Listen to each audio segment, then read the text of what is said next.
Member ৩ নম্বর ওয়ার্ডের যে councillor member রয়েছে, নাম হচ্ছে আপনার কালাম মেম্বার।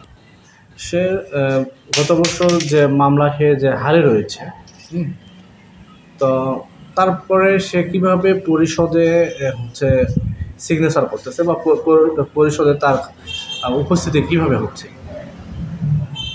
মাঝে মধ্যে আসেন আর কি। মাঝে মধ্যে এখানে আসেন।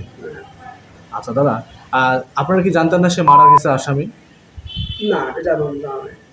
আপনি একজন ভারপ্রাপ্ত চেয়ারম্যান, আপনি জানেন না যে মারা গেছে আসামি সে তিনটা মারা গেছে আসামি, তাও আপনি জানেন না? না, আমার জানা নেই। তাহলে জানা নেই, তাহলে সে মাঝে মধ্যে আসে কেন? না, সে কেসের আসামি, এটা জানা আছে যে মার্ডার কেসের নাকি আমার জানা আছে যে গাছ কাটা মামলা আর নাশকতা।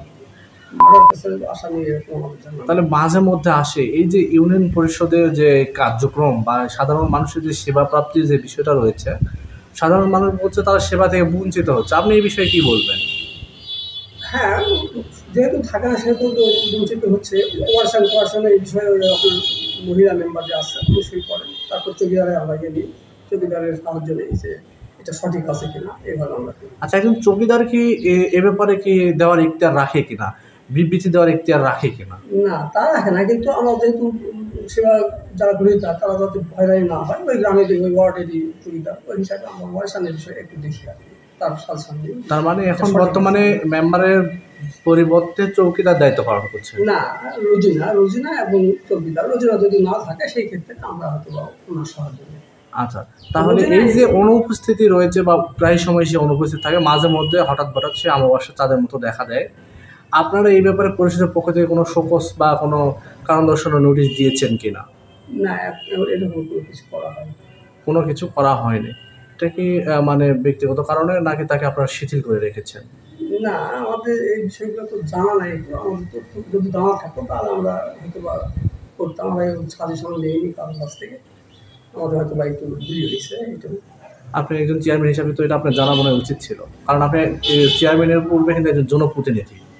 না, এরকম পরিস্থিতির সম্মুখীন হয়নি তো, কাজেই এখন জানা হলো তো, এখন হয়তো আমরা এই পদক্ষেপ সে তো তার বেতন ভাতা যেগুলো রয়েছে সেগুলো তো মনে হয় উত্তোলন করছে, আমাদের কাছে যতটুকু তথ্য আছে।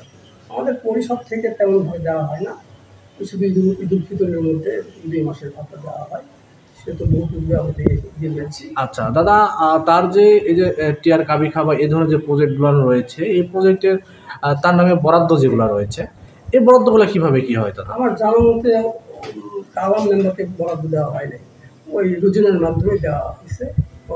তাহলে কালাম মেম্বারের বরাদ্দ কি রুজিনা পেয়েছে, না রুজিনার মাধ্যমে কালাম মেম্বার পেয়েছে? না, রুজিনাকেই দেওয়া, যেহেতু সে আমাদের এলাকাতে নেয়, কাজ দেখাশোনা করতেও পারবে, যার ফলে তাকে দেওয়া হয়নি মনে হচ্ছে। আচ্ছা, আমাদের কাছে তথ্য আছে দাদা যে সে ইউনিয়ন পরিষদে উপস্থিত হয় না, কিন্তু তার যে আপনাদের যে রেজলিউশন খাতা, মাসিক মিটিংয়ের যে রেজলিউশন খাতা, এইগুলো আপনার ইউনিয়ন পরিষদের চৌকিদার বলেন বা এই ধরনের যোগ সদস্যে এই খাতাটা বাইরে যায় এবং সেখান থেকে তার বাসা থেকে রাতের অন্ধকারে সিগনেচার নিয়ে আসা হয় বা তার ছেলে মারফতে। এটা কতটুকু সত্যি? না, এটা সঠিক নয় বলে মনে হয় আমার।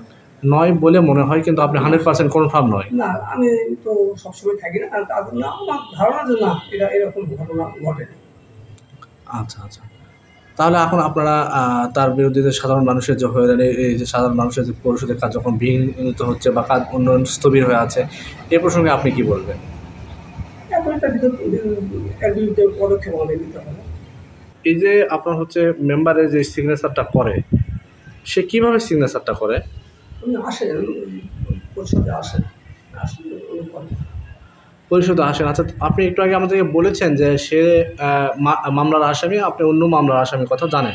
তার মানে নিশ্চয়ই আপনি এটাও জানতেন যে সে ওয়ারেন্টভুক্ত থাকার কারণে সে উপস্থিত হতে পারে না। না, ঠিকই আছে।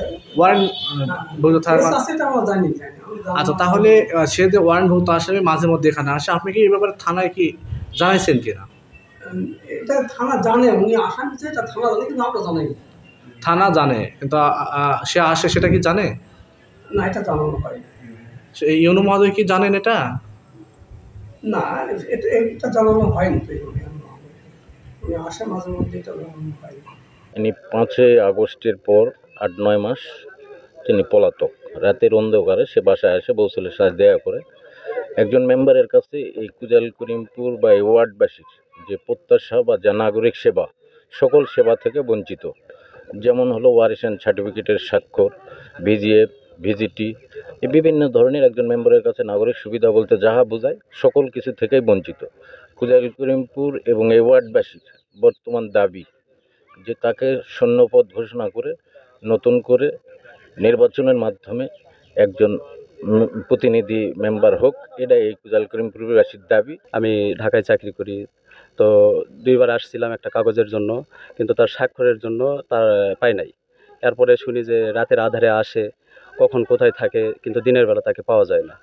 এরপরে আবার আসি, এইভাবে অনেক হ্যারেজের মধ্যে পড়ে যাই, মানে কোনো খোঁজ খবর তার পাওয়া যায় না। আপনার কাছে আমরা কোনো সুযোগ সুবিধা পাই না, এবং আমি ওই আমার লাতির জন্ম নিবন্ধনের কাগজ নেওয়ার জন্য বোর্ডে গেলে তখন মেম্বারের কথা বলে, মেম্বার তো 5 আগস্টের পর থেকে পালে পুলে হারে হরে আছে। এখন আমরা এই গ্রামের কোনো লোকই কোনো ধরনের সুযোগ সুবিধা পাই না।